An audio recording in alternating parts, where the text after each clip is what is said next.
నమస్తే welcome to శ్రీపేపర్ news. ముందుగా headlines. పెద్దకోరపాడు నియోజకవర్గంలో పర్యటించిన ముఖ్యమంత్రి వైఎస్ జగన్మోహన్ రెడ్డి ఈ ఎన్నికలు ప్రజల భవిష్యత్తును నిర్ణయిస్తాయని వ్యాఖ్య. నెల్లూరు జిల్లాలో రోడ్ షో నిర్వహించిన టీడీపీ అధినేత చంద్రబాబు నాయుడు మే 13న వైసీపీకి డిపాజిట్లైన వస్తాయా అని ప్రశ్న. నెల్లూరు రోడ్ షోలో పాల్గొన్న జనసేన అధినేత పవన్ కళ్యాణ్ బలంగా నిలబడదాం, మీ ప్రాణానికి నా ప్రాణం అడ్డు వేస్తానని అవినీతి కోటలను బద్దలు కొడదామని పిలుపు. ఈ ఎన్నికలు ప్రజల భవిష్యత్తును నిర్ణయిస్తాయని సీఎం జగన్ అన్నారు. ఒకసారి అవకాశం ఇస్తే విప్లవాత్మక మార్పులు తీసుకొచ్చామన్నారు. లంచాలు, వివక్ష లేకుండా పథకాలు ఇలా ఇంటి వద్దకే అందజేశామన్నారు. అక్కా చెల్లెముల చేతిలో దిశ యాప్ను తీసుకొచ్చిన ప్రభుత్వం తమదే అని సీఎం జగన్ చెప్పారు. ఇప్పటి వరకు తాను చెప్పిన పథకాలు గతంలో ఎవరి హయాంలోనైనా జరిగాయని ఆయన ప్రశ్నించారు. ఆంధ్రప్రదేశ్ సార్వత్రిక ఎన్నికల ప్రచారంలో భాగంగా పెదకూరపాడు నియోజకవర్గం క్రోసూరు సెంటర్లో సీఎం జగన్ రోడ్ షో నిర్వహించారు. ఈ మీటింగ్ కు భారీ ఎత్తున తరలివచ్చిన ప్రజలను ఉద్దేశించి ప్రసంగించారు సీఎం జగన్. 2014లో చంద్రబాబు నాయుడు అనేక హామీలు ఇచ్చి ప్రజలను మోసం చేస్తారని మండిపడ్డారు. సూపర్ 6ల పేరుతో మరోసారి మోసం చేసేందుకు సిద్ధమైన చంద్రబాబు నాయుడును ప్రజలు మళ్లీ నమ్ముతారని ప్రశ్నించారు. తన హయాంలో వృద్ధాప్య పెన్షన్, వసతి దీవెన, అమ్మఒడి, సున్నా వడ్డీ ఆసరా, చేయుత, ఆరోగ్యశ్రీ, పేదలకు 31 లక్షల ఇళ్ల పట్టాలు ఇలా అనేక సంక్షేమ పథకాల గురించి సీఎం జగన్ వివరించారు. వీటన్నిటితో పాటు గతంలో ఎన్నడూ లేని విధంగా మీ గ్రామంలోనే గ్రామ వార్డు సచివాలయ వ్యవస్థను తీసుకొచ్చామన్నారు. ఈ చంద్రబాబు నాయుడు గారి పాపిష్టి కళ్ళు పడేంత వరకు బాగా కొనసాగింది. ఎప్పుడైతే చంద్రబాబు కళ్ళు పడ్డాయో, ఆ పాపిష్టి కళ్ళు పడ్డాయో, అప్పుడు ఈ చంద్రబాబు ఏం చేశాడు? తన మనిషి అయిన నిమ్మగడ్డ రమేష్ చేత వాలంటీర్లు ఇంటికి పోకూడదట, వాలంటీర్లు పెన్షన్ ఇవ్వకూడదట అని చెప్పి కేంద్ర ఎన్నికల కమిషన్ కు తానే దగ్గర ఉండి సిఫార్సు చేయించి వాళ్ళతో ఉత్తర్వులు ఇప్పించాడు. నా అవ్వాతాతలకు ఇంటికే పెన్షన్ వాలంటీర్లు ఇవ్వకూడదట అని. అంతటితో ఆగిపోలేదు ఈ చంద్రబాబు పాపిష్టి చేష్టలు. ఈ చంద్రబాబు పాపిష్టి చేష్టలు అంతటితో కూడా ఆగిపోకుండా ఇంకా కడుపు మంట చల్లారకుండా ఈ పెద్ద మనిషి ఏం చేశాడు? అవ్వాతాతలు బ్యాంకుల చుట్టూ తిరిగేట్టుగా వాళ్లకు బ్యాంకుల్లో జమ చేయమని చెప్పాడు ఈ పెద్ద మనిషి చంద్రబాబు నాయుడు గారు. ఎన్నికల కమిషన్ అక్కడి నుంచి ఆదేశాలు ఇచ్చింది. ఇచ్చిన మేరకు ఇవాళ అవ్వాతాతలందరూ కూడా బ్యాంకుల చుట్టూ తిరిగే కార్యక్రమం చేస్తా ఉన్నారు. ఆ అవ్వాతాతలు బ్యాంకుల చుట్టూ తిరుగుతూ, ఆఫీసుల చుట్టూ తిరుగుతూ, ఆ అవ్వాతాతలు ఇంతటి ఎండలో క్యూలో నిలబడి ఆ కార్యక్రమాలన్నీ చేస్తూ చంద్రబాబు నాయుడు గారిని తిట్టకుండా తిడతా ఉంటే ఈ పెద్ద మనిషి చంద్రబాబు నాయుడు ఏం చేస్తా ఉన్నాడు? ఆయన చేసిన దౌర్భాగ్యపు పని కూడా ఆయన కనీసం నేను ఈ దౌర్భాగ్యపు పని చేశాను అని కూడా చెప్పుకునే ధైర్యం లేదు. ఆ నెపాన్ని కూడా మీ బిడ్డ మీద వేస్తా ఉన్నాడు. ఆ నెపాన్ని కూడా ఆ చంద్రబాబు, ఆయన దుష్టయం, ఆయన ఎల్లో మీడియా వీళ్ళందరూ కలిసి ఆ నెపాన్ని కూడా మీ బిడ్డ మీద వేస్తా ఉన్నారు. ఆ ఈనాడు కథలు చూస్తే, ఆ ఆంధ్రజ్యోతిలో టీవీల్లో చూస్తే, ఆ TV5లో చూస్తే అసలు వీళ్ళంతా మనుషులేనా అని చెప్పి అనిపించేంత దారుణమైన రాజకీయాలు చేస్తా ఉన్నారు ఈ రోజు ఇక్కడ. పవన్ కళ్యాణ్ ఇక్కడే తిరిగిన వ్యక్తి అని, పవన్ కు నెల్లూరులో గల్లీ గల్లీ తెలుసు అని టీడీపీ అధినేత చంద్రబాబు నాయుడు వెల్లడించారు. తనకు తిరుపతిలో ఎలా ప్రతి గల్లీ తెలుసో పవన్ కు కూడా నెల్లూరులో ప్రతి చోటు తెలుసని, ఇదే విషయాన్ని పవన్ కూడా చెప్పారని వివరించారు. సభకు విచ్చేసిన యువతను చూడగానే పవన్ కు బాల్యం గుర్తుకు వచ్చిందని అన్నారు. టీడీపీ అధినేత చంద్రబాబు నాయుడు ఇవాళ నెల్లూరు సిటీలో నిర్వహించిన కూటమి రోడ్ షోలో హాజరయ్యారు. ఈ రోడ్ షోలో చంద్రబాబు నాయుడుతో పాటు జనసేనాని పవన్ కళ్యాణ్ కూడా పాల్గొన్నారు. రోడ్ షో అనంతరం నెల్లూరులో ఏర్పాటు చేస్తున్న సభలో చంద్రబాబు నాయుడు ప్రసంగిస్తూ చరిత్ర తిరగరాసేందుకు నెల్లూరు తిరగబడిందని అన్నారు. అటు పవర్ స్టార్ పవన్ కళ్యాణ్, ఇంకో పక్క తెలుగుదేశం పార్టీ, మరోవైపు భారతీయ జనతా పార్టీ ముగ్గురం కలిసిన తర్వాత ఎవడైనా ఉంటాడా? అడ్డం వస్తే తొక్కుకుంటూ పోవటమే. మే 13న వైసీపీకి డిపాజిట్లైన వస్తాయా? ఒక అహంకారి, ఒక సైకో, ఒక విధ్వంసకారి, ఒక బందిపోటు దొంగ ఈ రాష్ట్రంలో ఉన్నాడు. ఈ నెల 13న అంతం పలకటానికి మీరంతా సిద్ధమా? ఈ యువతకు బంగారు భవిష్యత్తు చూపించడం నా బాధ్యత, పవన్ కళ్యాణ్ బాధ్యత. ఇవాళ జనసేన కండువా, ఇటు బీజేపీ టీడీపీ కండువాలు ఊపు చూస్తుంటే సింహపురిలో ఏం జరుగుతుందో ఎవరికి అర్థం కావడం లేదు. రాష్ట్రమంతా ఇదే పరిస్థితి ఉంది. రాసి పెట్టుకోండి, మే 13న ఎన్నికలు జరుగుతాయి. జూన్ 4వ తేదీన ఫలితాలు వస్తాయి. 25 లోక్సభ స్థానాలకు 24, వీలైతే 25కి 25 మనం గెలుస్తున్నాం. ఈ సెంటర్ లో మొత్తం తిరిగారు. నెల్లూరు గల్లీ గల్లీ తిరిగిన వ్యక్తి పవన్ కళ్యాణ్ గారు. మిమ్మల్ని చూస్తే మళ్ళీ పాత రోజులు గుర్తొచ్చాయి. నేను అదే వారితో మాట్లాడినప్పుడు ఒక మాట అన్నాను. నాకు తిరుపతిలో గల్లీ గల్లీ తెలుసు, మీకు నెల్లూరులో గల్లీ గల్లీ తెలుసు. అది ప్రత్యేకతని ఇప్పుడే చెప్పాను. తమలో మీ ఉత్సాహం చూస్తా ఉంటే సింహపురి తిరగబడింది, చరిత్ర తిరగ రాయబడుతుంది. ఈ రోజు ఇక్కడ ఒక్కసారి చూస్తే అటు పవర్ స్టార్ పవన్ కళ్యాణ్ గారు, ఇంకో పక్క తెలుగుదేశం పార్టీ. ఒక సైకో ఈ రాష్ట్రంలో ఉన్నాడు, ఒక విధ్వంసకారుడు ఈ రాష్ట్రంలో ఉన్నాడు, ఒక బందీపోటు దొంగ ఈ రాష్ట్రంలో ఉన్నాడు. 13వ తారీఖున అంతం చేయడానికి, అంతం పలకడానికి మీరు సిద్ధమా తమ్ముళ్ళు అని మిమ్మల్ని అడుగుతున్నా. ఎందుకంటే ఈ యువత భవిష్యత్తు. నా బాధ్యత, పవన్ కళ్యాణ్ గారి బాధ్యత. నేను ఒకటే అడుగుతున్నా, అతని దగ్గర డబ్బులు ఖర్చు పెట్టినా మీ డబ్బులే, జే బ్రాండ్ మధ్యంలో వచ్చిన డబ్బులే, ఇసుక మాఫియాలో వచ్చిన డబ్బులే, భూ మాఫియాలో సంపాదించిన డబ్బులు తప్ప వేరే డబ్బులు కాదని చెప్పి కూడా నేను మీకు తెలియజేస్తున్నా. నేను ఒకే విషయం మిమ్మల్ని కోరుతున్నాను. మీకిచ్చేది 10 రూపాయలు ఈ జలగ జగనన్న, మీ దగ్గర కొట్టేసింది 100 రూపాయలు, అతను దోచింది 1000 రూపాయలు అని చెప్పి కూడా నేను మీకు తెలియజేస్తున్నాను. నెల్లూరులో ఇంతటి ఘన స్వాగతం లభిస్తుందని ఊహించలేదని జనసేన అధినేత పవన్ కళ్యాణ్ అన్నారు. తాను ఇక్కడే దర్గామిట్లోని సెయింట్ జోసెఫ్ స్కూల్లో వీఆర్సీలో చదువుకున్నానని వెల్లడించారు. ఆ సమయంలో 2 అంశాలు నేర్చుకున్నానని, పార్టీ పెట్టడంలో ఆ అంశాలు సహాయపడ్డాయని తెలిపారు. నెల్లూరు నగరంలో కూటమి ఆధ్వర్యంలో నేడు భారీ రోడ్ షో నిర్వహించారు. అనంతరం నిర్వహించిన సభలో టీడీపీ అధినేత చంద్రబాబు నాయుడు, జనసేన పార్టీ అధ్యక్షుడు పవన్ కళ్యాణ్ పాల్గొన్నారు. ఈ సందర్భంగా పవన్ కళ్యాణ్ ప్రసంగిస్తూ 1 దేశభక్తి, 2 తప్పు జరిగితే పుచ్చలపల్లి సుందరయ్యలా బయటకు వచ్చి గొంతు విప్పి మాట్లాడటం అని వివరించారు. నెల్లూరులో ఫతేఖాన్పేట, మూలపేట, సంతపేట, రంగనాయకులపేటలో తిరిగానని వెల్లడించారు. ఇక్కడ కూటమి అభ్యర్థులు నారాయణ, వేమిరెడ్డి, ప్రభాకర్ రెడ్డిలను గెలిపించాలని జనసేన శ్రేణులకు పవన్ పిలుపునిచ్చారు. గొండ ప్రభుత్వానికి మనం భయపడాలా? ఆత్మగౌరవాన్ని తీసేసే వ్యక్తులకు మనం భయపడతామా?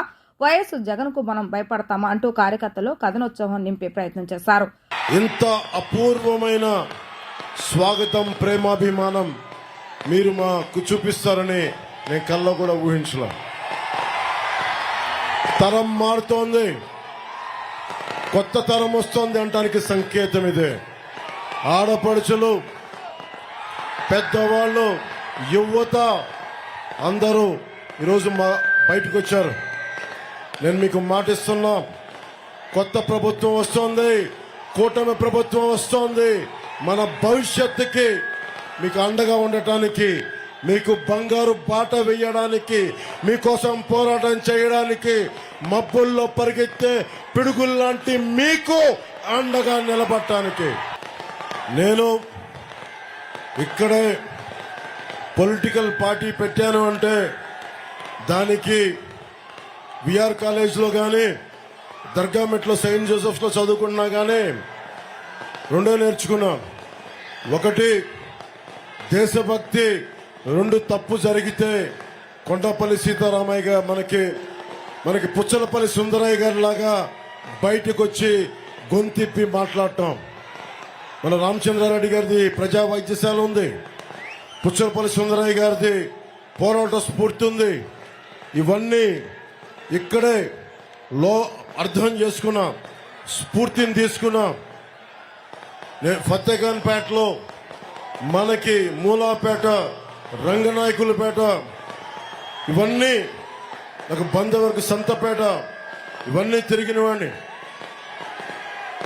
నాకు ఈ రోజున మీకు మాటిస్తున్నా, వేమిరెడ్డి ప్రభాకర్ రెడ్డి గారు కానీ నారాయణ గారు కానీ బలమైన మెజారిటీతో గెలిపించి నేను మన జనసేన నాయకులకి, జనసేన మద్దతుదారులకి, ప్రతి ఒక్కరికి పేరు పేరున తెలియజేస్తున్నా. వృద్ధుల ప్రాణాలతో ఆడుకుంటున్న నరహంతకుడు చంద్రబాబు నాయుడు అని రాష్ట్ర విద్యాశాఖ మంత్రి బొత్స సత్యనారాయణ మండిపడ్డారు. కాగితాలు పట్టుకొని కిందపడి మీదపడి చూసుకొని చదువుకుంటూ ప్రసంగించడాన్ని అందరూ చూశారని ఆరోపించారు. సినిమాలో స్క్రిప్ట్ చదివినట్టుగానే రాజకీయ ప్రసంగాలను అదేవిధంగా చదువుకుంటూ పోతున్నాడని ఆయన ఆరోపించారు. ఆయనకు జీవితం గురించి గాని, రాజకీయాల గురించి గాని, రాష్ట్రంలోని వాస్తవ పరిస్థితులపై గాని ఏమాత్రం అవగాహన లేదని అందరికీ అర్థమైపోయిందని ఆయన ఆగ్రహం వ్యక్తం చేశారు. ఈ సందర్భంగా మంత్రి బొత్స సత్యనారాయణ మీడియాతో మాట్లాడుతూ, ఉత్తరాంధ్ర ప్రాంతం విజయనగరం జిల్లా భౌగోళిక పరిస్థితులపై నీకేం అవగాహన ఉంది బాలకృష్ణ? నీలాంటి సెలబ్రిటీలు వస్తుంటారు పోతుంటారని ఆరోపించారు. నీలాంటోళ్లు సినిమాలో చేశారు కనుక చూద్దామని వచ్చే జనం కొంత ఉరుతులుగారని, నువ్వు కూడా ఊగిపోయి నోటికేదొస్తే అది మాట్లాడితే ఎలా కుదురుద్ది? నీ మాటలు, నీ భాషను చూసి జనాలు నవ్వుకుంటున్నారని ఆయన స్పష్టం చేశారు. బాలకృష్ణకి ఇచ్చిన స్క్రిప్ట్ తెలుగుదేశం పార్టీ రంగులేసింది ఒకటే. ఇప్పుడు అదేనా సార్, అదేనా ఆ రంగులేనా సార్? నీ ప్రభుత్వం ఏదైపోవు కదా, స్కూల్ పరిశ్రమ ఉంచడైపోయాయి కదా. కళ్ళుండి చూసేవాడికి అయితే కనిపిస్తుంది, తినేవాడికి అంటే మగవాడికి కబోదికి ఏంటి తెలుస్తుంది. ఆ విధంగా ఉంది నీ ప్రసంగం. ఇది ఎప్పుడైనా భారతదేశం జరిగా? ఏ రాష్ట్రం చేస్తుందా? ఈ రాష్ట్రంలో ఎప్పుడైనా ఆలోచన వచ్చిందా చంద్రబాబు నాయుడికి? ఎంతసేపు దిక్కుమాల ఆలోచనలు, పనికిమాల ఆలోచనలు, వాడి మీద ఆడిపోసుకోవడాలు. హ్యూమన్ రిసోర్స్ డెవలప్ చేయాలని ఆలోచన ఎప్పుడైనా వచ్చిందా? ఇది సంక్షేమం కాదు. ఇది ఈ రాష్ట్రంలో 60 లక్షల మంది పెన్షన్దారులు ఉంటే వృద్ధాప్య పెన్షను, వితంతు పెన్షను, వికలాంగుల పెన్షను, గీత కార్మికుడు, గీత నేత, చేనేత కార్మికులు ఇస్తున్న పెన్షన్ ఉంటే 1వ తరగతి తలుపు తెచ్చే పరిస్థితి ఉండేది. ఈ దుర్మార్గులు, తెలుగుదేశం పార్టీ దుర్మార్గులు, వాళ్ళు పెట్టిన పిటిషన్ వల్ల, వాళ్ళ జ్ఞాన ప్రభుత్వం, వాళ్ళ ఆలోచన దృక్పథం వల్ల ఈ వాలంటీర్లు వచ్చి పెన్షన్ ఇస్తే మీరు జగన్మోహన్ రెడ్డికి ఓటేమని చెప్పేస్తారని చెప్పి వాళ్ళు ఉసురు పోసుకొని కిందటి నెల 30 మంది 32 చనిపోయారు. ఆ పాపం మీకు తగలదా? మీ అందరికీను ఫిర్యాదు చేసిన వ్యక్తికి, చేయించిన వ్యక్తులకి, మీ పార్టీకి తగలదా ఇది? ఇవాళ వచ్చి బ్యాంకుల్లో మీరే మీ నోటుతో కూడా వచ్చింది డైరెక్ట్గా డీబీటీ చేయండి అని చెప్పని. గన్నవరం నియోజకవర్గాన్ని అభివృద్ధిలో పరుగులు పెట్టిస్తానని యార్లగడ్డ వెంకట్రావు అన్నారు. గన్నవరం నియోజకవర్గానికి మంచి చేయడానికి నేను రాజకీయాల్లోకి వచ్చానని వారు తెలిపారు. వైసీపీలో నేను ఎన్నో అవమానాలు అనుభవించా, నన్ను ఫైనాన్స్ పరంగా వాడుకున్నారని ఆయన ఆరోపించారు. గన్నవరం టీడీపీ ఇన్ఛార్జి ఎన్డీఏ కూటమి ఎమ్మెల్యే అభ్యర్థి యార్లగడ్డ వెంకట్రావు ఎన్నికల ప్రచారాన్ని నిర్వహించారు. బాపులపాడు మండలం కె సీతారాంపురం, కొయ్యూరు గ్రామాలలో ఎన్నికల ప్రచారం చేశారు. వెంకట్రావు ఎన్నికల ప్రచారంలో భారీగా టీడీపీ, జనసేన, బీజేపీ నాయకులు, కార్యకర్తలు, మహిళలు పాల్గొన్నారు. ఈ సందర్భంగా యార్లగడ్డ వెంకట్రావు మాట్లాడుతూ, నేను వైసీపీలో ఉన్నప్పుడు ఈ గ్రామంలో నాయకులు నాపై అక్రమంగా ఎస్సీ, ఎస్టీ అట్రాసిటీ కేసు కట్టించారని ఆరోపించారు. నేను 5 మాసాలు ఇన్ఛార్జిగా, కేడీసీసీ చైర్మన్ గా ఉన్నప్పుడు కూడా నాపై కేసు పెట్టిన వారిని నేను ఏమీ అనలేదని అన్నారు. ఇప్పటి నాయకుల్లాగా ప్రతిపక్ష పార్టీ నాయకులు, కార్యకర్తలపై అక్రమ కేసులు కట్టించి వేధించే మనస్తత్వం నాది కాదని అన్నారు. టీడీపీ అధికారంలోకి రాగానే గన్నవరం 175 నియోజకవర్గాల్లో మోడల్ నియోజకవర్గంగా తీర్చిదిద్దుతానని హామీ ఇచ్చారు. చంద్రబాబు నాయుడు ముఖ్యమంత్రి అయిన 9 మాసాలలో అర్హులైన పేద ప్రజలకు 15,000 ఇళ్ల పట్టాలు ఇచ్చే ఏర్పాట్లు ఇప్పటికే మాట్లాడి ఉంచానని స్పష్టం చేశారు. నేను నియోజకవర్గంలో కొండలు గొట్టలు దోచుకోవటానికి, సెటిల్మెంట్ చేయడానికి రాజకీయాల్లోకి రాలేదని, మల్లవల్లి ఇండస్ట్రియల్ ఏరియాని అభివృద్ధి చేస్తా, గన్నవరం హెచ్సిఎల్ కంపెనీ పక్కన ఎంఎన్సి కంపెనీ తెచ్చి నగరాన్ని అభివృద్ధి బాటలో పరుగులు పెట్టిస్తానని ఆయన పేర్కొన్నారు. ప్రతీకార రాజకీయాలు నేను చేసే మనిషిని కాదు. అవినీతి చేయడానికి నేను గన్నవరం రాలా. అమెరికా నుంచి వచ్చా, నా కష్టార్జితాన్ని ఖర్చు పెట్టా, నా రక్తం అది, నేను కష్టపడి సంపాదించిన డబ్బుని ఖర్చు పెట్టే తప్ప గన్నవరంలో నయా పైసా పిల్లని సంపాదించలా. సంపాదించును కూడా. గన్నవరం నియోజకవర్గాన్ని నేను కొట్టుకు తినటానికి రాలా. ఈ కొండలు గొట్టలు చెరువులు తోటాకి నేను రాలా. నేను పోయిన ఎన్నికలప్పుడు చెప్పా, ఓడిపోతే అమెరికా వెళ్ళిపోతానని చెప్పారు. కానీ నేను అమెరికా వెళ్ళానా సోదరులారా? మీరే చెప్పరు సోదరి మండలం. జగన్మోహన్ రెడ్డి గారు నాకు అన్యాయం చేసిన 5 మాసాలకే నన్ను ఇన్ఛార్జిగా తీసేసిన, ఒక్క పదవి ఏఎంసీ చైర్మన్ గాని, సర్పంచ్ గాని, ఎంపీటీసీ గాని ఏది ఇవ్వలేకుండా అత్యంత అవమానకరంగా ఈ నియోజకవర్గం నుంచి రాజకీయంగా నన్ను బయటికి పంపుదామని జగన్మోహన్ రెడ్డి గారు అనుకున్నా. గన్నవరం ప్రజల మద్దతుతో, మీ మద్దతుతో నేను రాజకీయాల్లో కొనసాగుతున్నా. కానీ ఆ రోజునే జగన్మోహన్ రెడ్డి గారికి చెప్పా, కలిసి పనిచేయాల్సిందే, నీకు సగం బీఫారాలు ఇస్తానంటే నాకు వద్దన్నా, రాజీ లేదన్నా, రాజీ పడే మనిషిని కాదన్నా. మీరు మాత్రం మాట తప్పరు, మడం తెప్పరు, కానీ మేము మాత్రం మడమ తెప్పాలి అన్నా అని అడిగా. నేను గన్నవరం వైసీపీ పార్టీ కార్యకలాపాల్లో ఇక పాల్గొన్నా అని సెల్యూట్ చేసి చెప్పా. అన్నా నేను కానీ నా నియోజకవర్గం ప్రజలు, నా సహచరులు, అనుచరులు, నాయకులు, అభిమానులు, కార్యకర్తలు అంటే ఆ రోజు వైసీపీ కార్యకర్తలు, వాళ్ళ ఇళ్లలో మంచి చెడులకి హాజరవుతానని చెప్పా. దానికి ఆయన కూడా వెళ్ళమన్నాడు నన్ను. నేను ఏ రోజైనా వచ్చా, ఆ రోజు ఎస్సీ సర్పంచ్ కోటలనే మీద ఆత్కూరు స్టేషన్లో కేసు పెడితే నేను వెళ్తే 600 మంది కుర్రాళ్ళు ఎక్కడికైనా నేను వచ్చా. ఆ కుర్రాళ్ళ వల్లే, ఆ యూత్ వల్లే నేను ఇంకా రాజకీయాల్లో కొనసాగుతున్నానని వాళ్ళకి మరోసారి సెల్యూట్ చేస్తున్నా యూత్. ఆంధ్ర హాస్పిటల్లో హీలింగ్ లిటిల్ హార్ట్స్ యొక్క చారిటీ సౌజన్యంతో 29వ ఉచిత పిల్లల గుండె సర్జరీల క్యాంపు విజయవంతంగా జరిగిందని paediatric cardiac surgeon doctor Andrew Parry Bristol, doctor Dorothy లిడ్ బెటర్ చెప్పారు. ఆంధ్ర హాస్పిటల్ ఆవరణలో ఏర్పాటు చేసిన మీడియా సమావేశంలో సర్జరీల వివరాలను వెల్లడించారు. నవ్యాంధ్రప్రదేశ్లో మొట్టమొదటిసారిగా ఇన్ని పిల్లల గుండె ఆపరేషన్లు విజయవంతంగా చేయడానికి Andhra hospitals paediatric intensive care teams కలిసి చేయటం వల్ల సాధ్యపడిందన్నారు. మీడియా సమావేశంలో డాక్టర్ పివి రమణమూర్తి, ఇతర వైద్యులు పాల్గొన్నారు. 2015 నుంచి ఇప్పటి వరకు అంటే గత 9 సంవత్సరాల్లో 29 క్యాంప్స్ నిర్వహించడం జరిగింది with healing little hearts యూకేతో.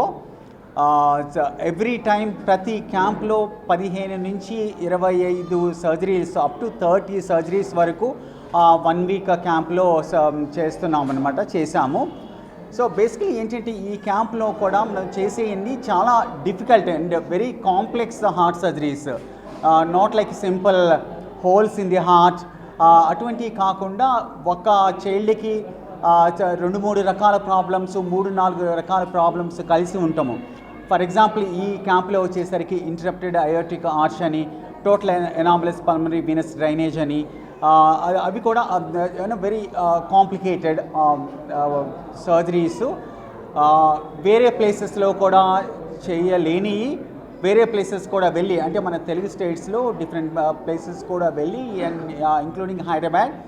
So తర్వాత ఇంకా కాంప్లికేట్ అయ్యి తర్వాత చేయలేని సర్జరీస్ మన దగ్గరికి రావటము. తర్వాత మన టీమ్, మన పీడియాటిక్ కార్డియాలజిస్ట్ విక్రమ్ గారు, మన cardiac surgical team doctor Sairam గారు అండ్ నాగేశ్వరరావు గారు, ఆఫ్ కోర్స్ అవర్ శ్రీమన్నారాయణ గారు. సో బేసికలీ ఇక్కడ కార్డియాక్ టీమ్ ఇవాల్యుయేట్ చేయటము, దాని తర్వాత సర్జరీ చేయటానికి ఓకే చెప్పి ఈ క్యాంపులో అన్ని కాంప్లికేటెడ్ సర్జరీస్, కాంప్లెక్స్ సర్జరీస్ సక్సెస్ఫుల్గా చేయటం జరిగింది. ఆల్మోస్ట్ మనం ఈ జబ్బులు అనేవి కంప్లీట్గా క్యూర్ చేసి వాళ్ళు నార్మల్ లైఫ్ అనేది లీడ్ చేయొచ్చు. కాబట్టి ఎస్పెషల్లీ యూకే లిటిల్ హార్ట్ ఫౌండేషన్కి, అదేవిధంగా ఆంధ్ర హాస్పిటల్ పీడియాట్రిక్ టీమ్కి, ఎస్పెషల్లీ ఈ సర్వీసెస్ మా paediatric intensive team, especially doctor Revanth గారు కానీ, రామారావు గారి టీం కానీ, వాళ్ళ సర్వీసెస్ లేకుండా కూడా ఇదంతా కూడా సాధ్యపడేది కాదు. మీ అందరికీ తెలుసు, అడల్ట్ కార్డియాక్ సర్జరీ అంటే ఎక్కడ చాలా ప్లేసెస్ ఉన్నాయి, కానీ పీడియాట్రిక్ కార్డియాక్ సర్జరీ అంటే ఆంధ్రప్రదేశ్లో especially Andhra heart and brain institute. ఇంకొక ముఖ్య విశేషం ఏంటంటే ఈ చిన్నపిల్లల హార్ట్ సర్జరీస్కి మినిమల్ కార్డియాక్ ఇన్వేజివ్ సర్జరీ అంటే ఏంటంటే కీ హోల్ ద్వారా కూడా మనం ఎక్కువగా కోయకుండా ఈ మినిమల్ కార్డియాక్ సర్జరీ ద్వారా మనం ఎస్పెషల్లీ మనం ఈ రంధ్రాలని మూసివేయటం కానీ, అదేవిధంగా ఈ మిక్స్ ద్వారా మనం ఈ పెద్ద కోత, పెద్ద కుట్టు లేకుండా చేయడం ద్వారా జరుగుతుంది. ఎస్పెషల్లీ ఈ మినిమల్ ఇన్వేజివ్ కార్డియాక్ సర్జరీలో ఏంటంటే మనకి బ్లడ్ ట్రాన్స్ఫ్యూషన్ రేట్ కానీ రికవరీ టైం కానీ ఇవన్నీ కూడా ఫాస్ట్గా ఉంటాయి. ఒకప్పుడు ఈ మిక్స్ ఆపరేషన్ అంటే హైదరాబాద్ చెన్నై వెళ్ళాల్సి వచ్చేది. ఇప్పుడు మన ఆంధ్ర హాస్పిటల్లో ఈ మినిమల్ ఇన్వేజివ్ కార్డియాక్ సర్జరీ ద్వారా మనము చాలామంది పిల్లలకి కూడా మనం సక్సెస్ఫుల్గా మన నాగేశ్వరరావు గారు, డాక్టర్ సాయిరామ్ గారి టీము సక్సెస్ఫుల్గా చేయడం జరుగుతుందని మరొకసారి మీకు విన్నవించుకుంటూ, ఇంటికి వచ్చే పెన్షన్ అడ్డుకున్న చంద్రబాబు నాయుడు కూటమికి ఓటమి తప్పదని మాజీ మంత్రి రావిల కిషోర్ బాబు హెచ్చరించారు. రాష్ట్ర వ్యాప్తంగా ఉన్న 66 లక్షల మంది పెన్షనర్లు కష్టాలకు బాధిత చంద్రబాబు నాయుడుదేనని ఆయన అన్నారు. ఈ సందర్భంగా రావేల కిషోర్ బాబు మాట్లాడుతూ పెన్షనర్లకు బ్యాంక్ అకౌంట్లో 1000 మంది చంద్రబాబు నాయుడు తరపున ఫిర్యాదు చేసిన నిమ్మగడ్డ రమేష్ అని ఆరోపించారు. ఆర్థికంగా నలిగిపోయిన చితికిపోయిన వారికి ప్రభుత్వం అండగా ఉంటే చంద్రబాబు నాయుడు చూసి ఓర్వలేక ఇబ్బందులు పెడుతున్నారని మండిపడ్డారు. ప్రస్తుత దుస్థితికి కారణం చంద్రబాబు నాయుడే అని తెలిసినా ప్రజలను తప్పుదోవ పట్టించేందుకు పచ్చ మీడియా విషయం చెమ్ముతుందని అన్నారు. రోజు బ్యానర్ ఐటమ్స్ తో చంద్రబాబు నాయుడుతో అంటకాగుతూ పత్రికా స్వేచ్ఛను దుర్వినియోగం చేస్తున్నారని ఆగ్రహాన్ని వ్యక్తం చేశారు. పెన్షనర్లకు వైఎస్ జగన్ కు మధ్య గ్యాప్ తేవాలని చంద్రబాబు నాయుడు ప్రయత్నం చేస్తున్నారని మండిపడ్డారు. ఒక రాజకీయ కుట్రలో నిమ్మగడ్డ రమేష్ తో కలిసి వాలంటీర్లో పెన్షన్ పంచడానికి వీల్లేదని కోర్టు డైరెక్షన్ తీసుకొచ్చారని ఆయన మండిపడ్డారు. కోరి వాళ్ళకి కష్టాలు తీసుకొచ్చి కష్టాలకి జగన్మోహన్ రెడ్డి గారిని దోషిగా నిలబెట్టాలని చేసేటువంటి ఒక పెద్ద రాజకీయ కుట్ర ఈ రోజు జరుగుతూ ఉంది. ప్రజలు గమనిస్తా ఉన్నారు. సిటిజన్ ఫోరం ఫర్ డెమోక్రసీ అనే ఒక సంస్థ ద్వారా, వాళ్ళ జేబు సంస్థ ద్వారా కోర్టు ఆర్డర్ తీసుకొచ్చి వాలంటీర్లు పెన్షన్లు పంచడానికి వీల్లేదని చెప్పేసి ఒక దుర్మార్గపు డైరెక్షన్ తీసుకొచ్చారు కోర్టు నుంచి. ఫలితంగా ఈరోజు పెన్షన్దారులు ఎన్ని కష్టాలు పడుతున్నారో ఈ మండు టెండల్లో మనం చూస్తా ఉన్నాం. అదే నిమ్మగడ్డ ఈరోజు ఏమంటాడు, బ్యాంక్ అకౌంట్లో ఖాతాల్లో వేయండి, లేకపోతే సచివాలయ స్టాఫ్ కి ద్వారా సచివాలయాలకు రప్పించుకుని మీరు వాళ్ళకి పెన్షన్లు ఇవ్వండి అని చెప్పేసి మాట్లాడతాడు. చాలా మంది బ్యాంక్ అకౌంట్లు లేవు ఈ రోజు. ఎందుకంటే వాలంటీర్ వ్యవస్థ ద్వారా వాలంటీర్ల ఇంటికి వెళ్లి ఇస్తున్నటువంటి ఈ క్రమంలో, ఈ పద్ధతిలో గత 4.5 సంవత్సరాల్లో పైగా గత 5 ఏళ్లలో బ్యాంక్ అకౌంట్లు వాడకపోవటం వల్ల చాలా మందికి బ్యాంక్ అకౌంట్లు ఆగిపోయాయి. ఈ రోజు బ్యాంక్ అకౌంట్లో పెన్షన్ వేస్తే దాంట్లో 2000 బ్యాంకు పెనాల్టీ గాని లేదు ఇనాపరేటివ్ అకౌంట్ ఛార్జెస్ ద్వారా కట్ చేస్తారు. ఎంత దుర్మార్గం అంటే నోటికొచ్చిన పెన్షన్ని, ఇంటికొచ్చే పెన్షన్ని రాకుండా అడ్డుకుని వాళ్ళని ఇన్ని కష్టాలకు గురి చేస్తున్నటువంటి వాళ్ళ పాపం తగిలి మీరు వచ్చే ఎన్నికల్లో ఘోరమైనటువంటి ఓటమి చవిచూస్తారని చెప్పేసి ఈ సందర్భంగా కూటమిని హెచ్చరిస్తా ఉన్నాం.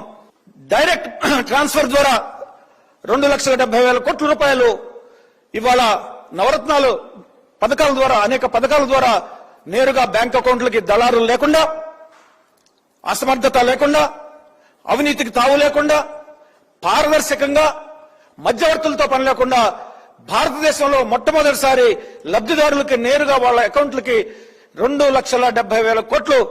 ఏపీలో బాణుడి ప్రతాపం రోజు రోజుకి పెరిగిపోతుంది. ఎండవేడిమితో ప్రజలు తీవ్ర ఇబ్బందులు పడుతున్నారు. ప్రకాశం జిల్లా ఎండ్రపల్లిలో అత్యధికంగా 47.1 డిగ్రీల నమోదైంది.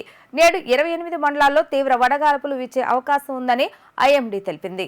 ఆంధ్రప్రదేశ్లో ఉష్ణోగ్రతలు భారీగా పెరిగిపోతున్నాయి. దేశంలోనే అత్యధికంగా ఏపీలో ఉష్ణోగ్రతలు రికార్డు అవుతున్నాయి. ఉదయం 10 గంటలైతే చాలు ప్రజలు బయటకు రావాలంటేనే భయపడిపోతున్నారు. రాష్ట్రంలో వడగాల్పులు కొనసాగుతున్నాయి. నేడు 28 మండలాల్లో తీవ్ర వడగాల్పులు వీచే అవకాశం ఉందని ఐఎండీ తెలిపింది. అదేవిధంగా 156 మండలాల్లో వడగాల్పులు వీచే అవకాశం ఉందని పేర్కొంది.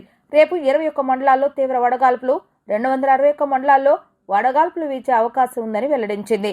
ఉదయం 11 నుంచి సాయంత్రం 4 గంటల వరకు ప్రజలు ఇంట్లో ఉండాలని ఐఎండీ సూచించింది. ప్రకాశం జిల్లా ఎండ్రపల్లిలో అత్యధికంగా 47.1 డిగ్రీలు నమోదయ్యాయి.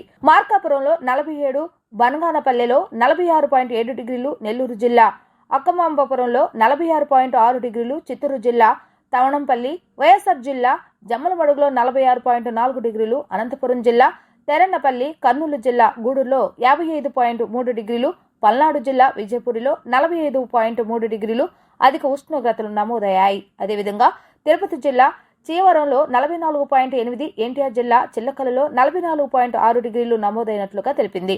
ఇక 14 జిల్లాల్లో 43 డిగ్రీలకు పైగా ఉష్ణోగ్రతలు నమోదయ్యాయి. 33 మండలాల్లో తీవ్ర వడగాల్పులు 188 మండలాల్లో వడగాల్పులు వీచాయి. వార్తలు ముగించే ముందు హెడ్లైన్స్ మరొకసారి. పెద్దకోరపాడు నియోజకవర్గంలో పర్యటించిన ముఖ్యమంత్రి వైఎస్ జగన్మోహన్ రెడ్డి ఈ ఎన్నికలు ప్రజల భవిష్యత్తును నిర్ణయిస్తాయని వ్యాఖ్య. నెల్లూరు జిల్లాలో రోడ్ షో నిర్వహించిన టీడీపీ అధినేత చంద్రబాబు నాయుడు మే 13న వైసీపీకి డిపాజిట్లైనా వస్తాయా అని ప్రశ్న. నెల్లూరు రోడ్ షోలో పాల్గొన్న జనసేన అధినేత పవన్ కళ్యాణ్ బలంగా నిలబడదాం, మీ ప్రాణానికి నా ప్రాణం అడ్డు వేస్తానని అవినీతి కోటలను బద్దలు కొడదామని పిలుపు. ఇవి ఈ రోజు వార్తా విశేషాలు. మరలా తిరిగి ప్రసారమే వార్తలు మళ్ళీ కలుద్దాం. అంతవరకు సెలవు. నమస్కారం.